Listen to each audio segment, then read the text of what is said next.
the first Disney picture released in CinemaScope. People who worked on this animated picture and worked with it, like Peggy Lee, but particularly animators, noticed that it was interesting because with CinemaScope, they needed a broader canvas. You know, it had to be wider, more horizontal, so the drawings had to be adjusted accordingly. Disney had long wanted to make this movie just this wonderful movie, I believe from an original novel by Ward Green, and it was so well received as a novel and book for children that he wanted to make it. He thought it was a natural. So he enlisted the talents of Peggy Lee, if you remember her, the great sultry singer, to write the music and the score, and of course all the compositions of the lyrics. And they enlisted at the studio as head of production for animation a woman named Mary Blair. Mary was a wonderful woman whose long history in animation you can find on Wikipedia. She is also the lady that I'll eternally be ungrateful to for having developed the theme, the music, the ride, and all that says, "It's a small world after all. It's a small world after all." Well, how about that for lyrics? At any rate, as we move along, Mary saw one thing that I've already mentioned. If you're drawing in CinemaScope, you got a different task. You know what they decided to do? Just draw regular in the center, let the screen widen out. They didn't really have to animate the left and the right. It just had to be background. So when they solved that, you watch it. If you see the CinemaScope version, I don't know which the library will show. There is a regular version without that. But either imagine it, or if they show the CinemaScope version, keep saying to yourself, that's just a set over here. This is just a set, left and right. You don't have to be looking like this. The middle is where the action is. They're just a set over there. So one of the things we're looking for, of course, I'll get to in a minute, will be the animation techniques.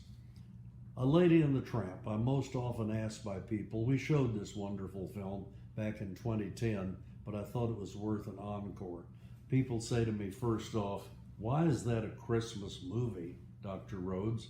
And I say, well, it begins at Christmas when Lady is given away as a present from Jim Deere to Darling, and they're the only names Lady ever knows, Jim Deere and Darling. And she is given away as a little tiny, wonderful spaniel type puppy, a little baby puppy in a little basket, crying all night until they finally, of course, let her come up and sleep in bed. And then, of course, everybody's happily ever after. She grows to maturity that way. Well, Lady and the Tramp, folks, is a Christmas movie. It begins at Christmas, it runs exactly 1 year, and it's 75 minutes length.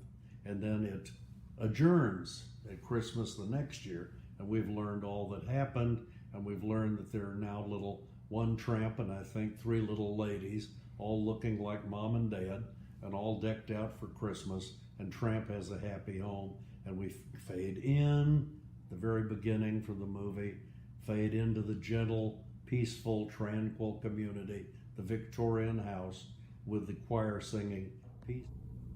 And it ends at Christmas, as I say, at this happy scene with Jock and Trusty and the other neighborhood dogs, everybody celebrating, and then the camera pans back, way back, and the voices say for the sing out, "Peace, my children, and goodwill. Peace, my children, peace be still." Now I ask you, what could be more Christmassy than that? So as you enjoy your Christmas, think about the enjoyment you can also get from Lady and the Tramp, one of the wonderful Disney movies of all time. This one does not, I believe, have a listing because it is just the voices. So number 1 to look for in Lady and the Tramp, as I said already, the animation. What adjustments they had to make to CinemaScope. The animation, beautifully done, the creatures very realistic and yet fuzzy enough around the edges to be whimsical, and all the other supporting creatures in the dog pound, the wolfhound, the Russian wolfhound, the little chihuahua, all of the different nationalities are represented. And then they're best represented by the second thing we're looking for, the songs of Peggy Lee.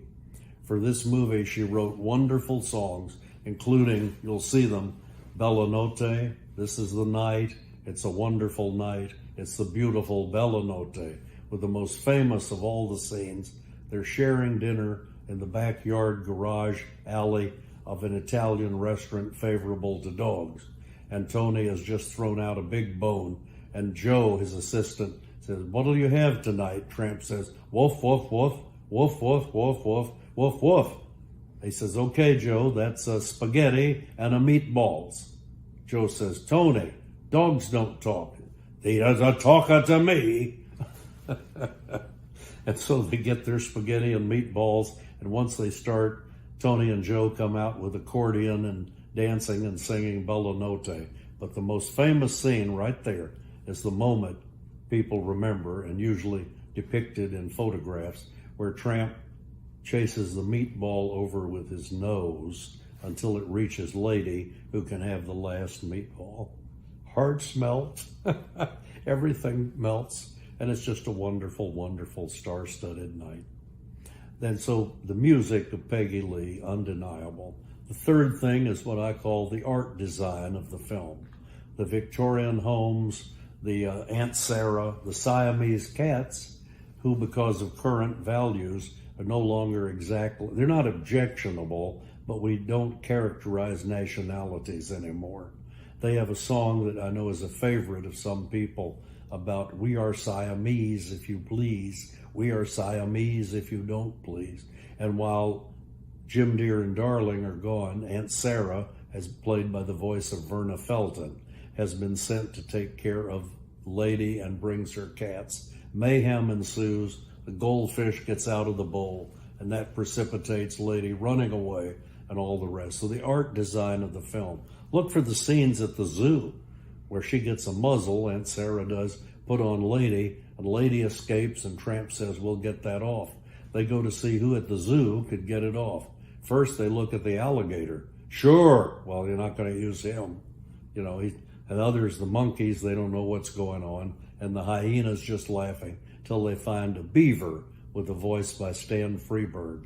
And they talk to the beaver about, "Here's the dandy little," please notice this, madam, "the little girl will now perform with the 1 in a million, handy, beaver's friend, horse collar, etc. All you need to do, friend, is bite on this cord right here," which he does. Very humorous scene ensues, the trees falling out of the forest down to where they look down, and there's the beaver coming up, spitting out water and saying, "Say, it works swell." These are the things that make Lady and the Tramp endearing. It's a movie I've enjoyed since childhood, a movie that counts for millions of laughs in this difficult and weary world, which I certainly hope is better off by the time we meet again. And in the meantime, we've met again. I've enjoyed this whole semester of talks with you. In the future, please continue to support the library film program. First Thursdays, they'll have to tell you what months, with a wrap-up theme in February. And always keep them smiling. And remember, there's no entertainment like going to the movies. Thank you.